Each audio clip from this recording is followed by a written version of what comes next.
Muitos protestantes hoje afirmam que houve uma deturpação do cristianismo após Constantino tê-lo oficializado como religião do Império Romano. Uma união indevida do cristianismo e poder temporal. Olha, quem quer que diga isso é um analfabeto de pai, de mãe, de vó. Assim, eu acho que o analfabetismo está no ADN e não vai sair nunca mais. Porque o que aconteceu é o seguinte: tão logo a igreja é declarada por Constantino como religião oficial, o que se inaugura, de fato, é uma longa luta, que é a tentativa de apropriação da igreja pelo poder temporal. Não só o poder temporal monárquico, mas cada senhor feudal. Os senhores feudais construíam igreja no seu território, e eles diziam: a igreja é minha, então eu determino quem é que vai rezar a missa lá, quem pode entrar, quem pode não entrar. Ou seja, a igreja é uma igreja particular. E isto foi chamado, isso é conhecido pelos historiadores, como o processo de patrimonialização da igreja. Quer dizer, cada um considerava a sua igreja o seu poder. Foi isto o único efeito imediato que houve na oficialização do cristianismo como religião oficial, foi essa. Tá certo? Ou seja, em vez de a igreja ter aumentado o seu poder, o poder diminuiu formidavelmente. Porque passou a ter concorrente para tudo quanto é lado. E isso foi uma luta que durou 1 milênio. Então, as pessoas não conhecem a história. Elas veem o nome de um processo histórico e acham que o conteúdo objetivo do processo histórico está no nome. Quer dizer, a religião foi oficializada. Foi oficializada, então quer dizer, agora a igreja manda. Então, onde é que eles tiraram essa ideia? Quer dizer, são pessoas que têm geralmente a cultura de almanaque. Tá certo? Então, nada que nenhuma conclusão que se tire a partir de uma premissa tão frouxa e tão imaginária vale o que quer que seja. Você verá que este processo, ele só foi resolvido depois do Concílio de Trento. Quer dizer, decorrido mais de 1000 anos desse processo. Foi aí que o Papa, pela primeira vez, ele impôs ele proclamou o seu próprio direito de ele nomear os bispos. Ele e só ele e ninguém mais. Aí a igreja se torna um poder centralizado pela primeira vez. Né? Então, até lá, em vez de a igreja ser ela ter o comando do processo histórico na Idade Média, é o contrário. Aquilo foi uma luta. Tá certo? E em segundo lugar, no Império Romano, os delitos religiosos eram punidos pelo Estado. Tá certo? Então, quer dizer que se você,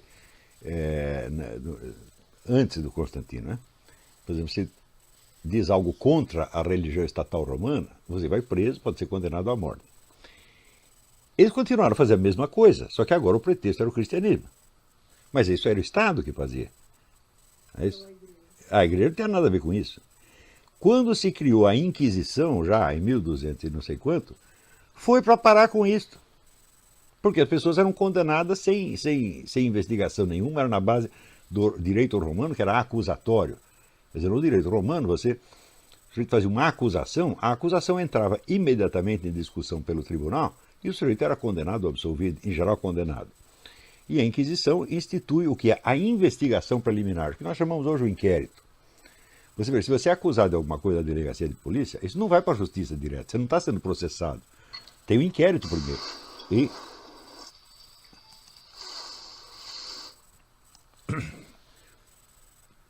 só se o inquérito confirma, com probabilidade razoável, a existência do crime e a sua culpabilidade, aí você é processado. Enquanto está em inquérito, você não tem perigo de ser punido, coisa nenhuma, está apenas sendo investigado.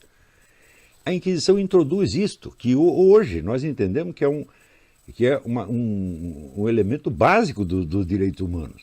Quer dizer, não é porque você foi acusado que existe um processo contra você. Não é porque você foi acusado que o Estado está tentando te punir. Não, se está na fase de inquérito, tá certo? Não existe réu, existe suspeitos, e todo mundo é suspeito, até segunda ordem. Para você passar da condição de suspeito para a condição de réu, é um salto tremendo. E a Inquisição foi criada para isto. É por isto que, no caso das acusações feitas à Inquisição, a quase totalidade não virava processo, morria ali no inquérito. Se vocês querem, tem dúvida, vocês pegam o livro da... Está até aqui, ó. Vou mostrar para vocês.